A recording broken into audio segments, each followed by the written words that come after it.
Welcome to Tiny Vegan Kitchen. We're making gingerbread.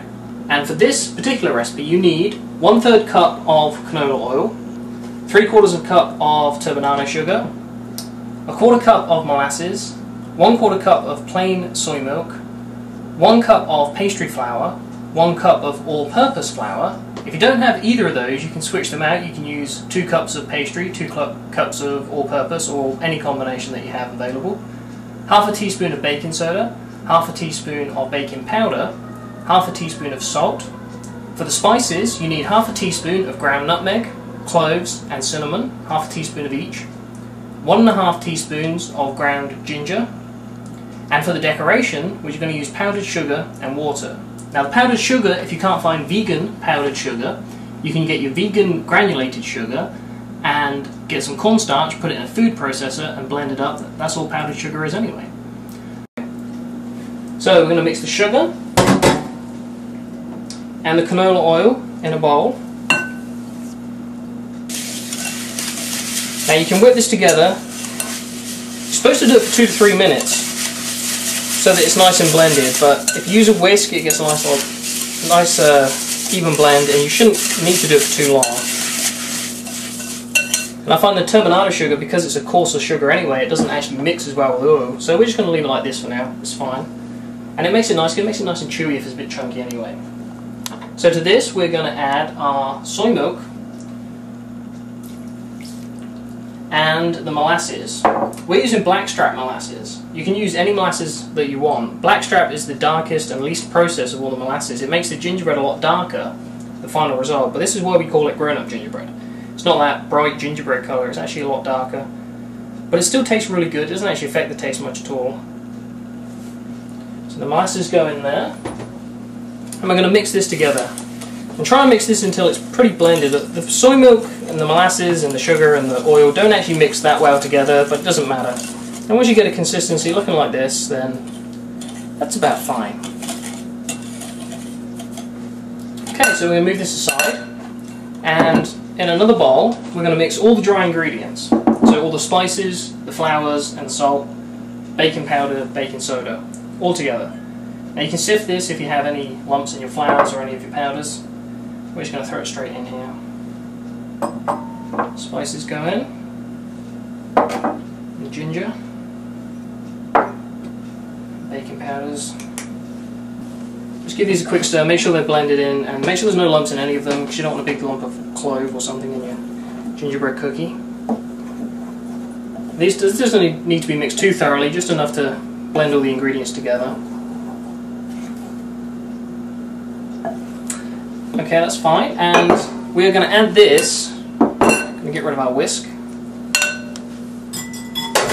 We're going to add the dry ingredients to the wet in batches. We're not going to add it all at the same time, and just mix this in. Have a little bit of patience with this, don't rush it, because you'll just end up with a dough that you can't move around, and it's really difficult to mix.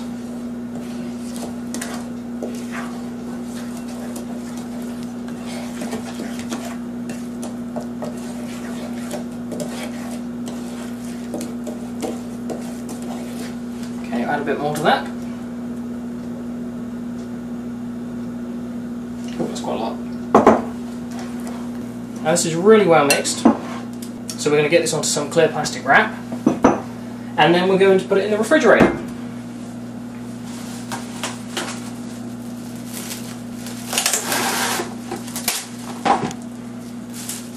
Now you shouldn't need too much of this, but this is a double batch, so I don't know how much this is going to turn out.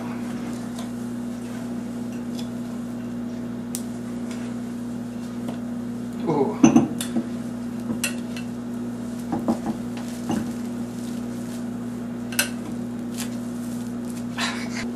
Okay, once you've got all that out, on your clear plastic wrap, move that out of the way.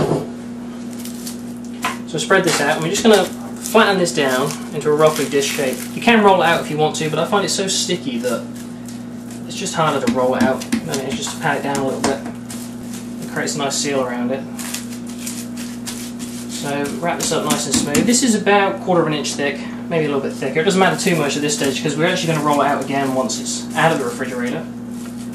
Just make sure that's all sealed around the sides. And there we go. Put this in the refrigerator, come back in an hour, and we'll be ready to roll it out, cut it out, and put it in the oven.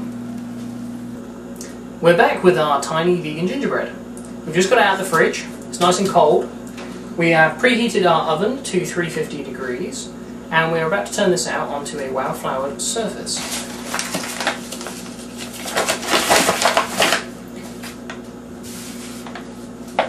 Now, chilling the gingerbread should stop it sticking to everything. It's one of the main reasons to do it. So we're going to turn this out. There we go. Get rid of that. Okay, so once you have this turned out on your board, we're going to roll this out to about 1/4 inch thick.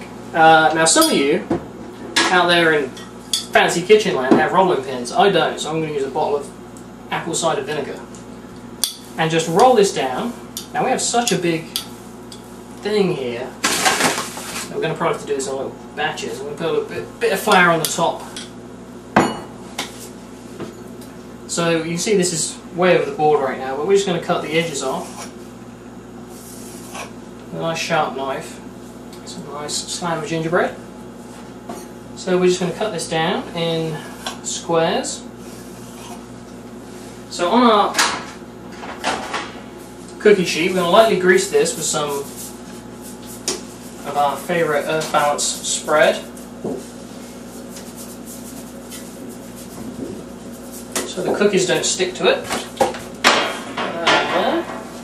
Put that over there. And then we're just going to lift these up with my little knife and place these on the sheet. Give them a little bit of space, they will expand. So 8 to 10 minutes, 350 degrees, and they'll be done. Just take them out of the oven. And do this for every batch that you make. Make as many batches as you want. So these are going to go in right now, and we'll see you in 8 to 10 minutes.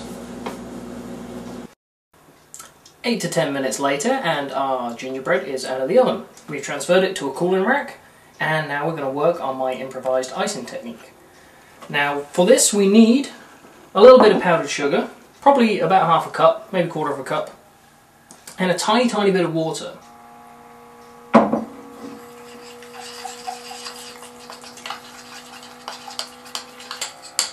So that's great, that's exactly what we want. And now with this, we're going to scrape that to the corner of the bowl. And now to ice these cookies, I don't have an icing bag, I don't have any professional cake making equipment. This is our tiny vegan kitchen, we don't have that kind of stuff.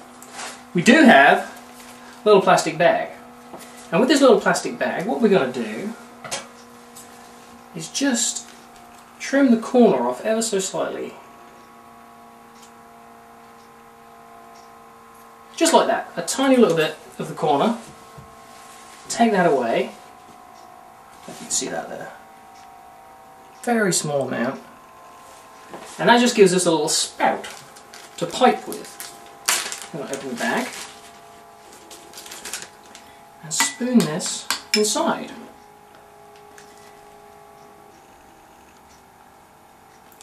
Just like that, I'm just going to get that off the spoon.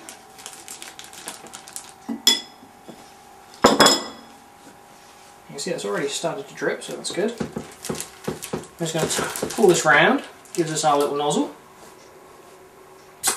Ready to go. I'm going to take our cookies, put it on a little piece of kitchen towel. This keeps the work surface clean, because this stuff's pretty difficult to clean up. And then grab the bag like a little piping nozzle.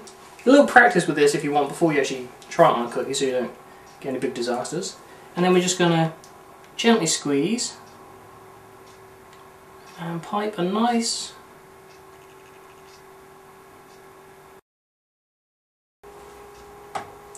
and that's it.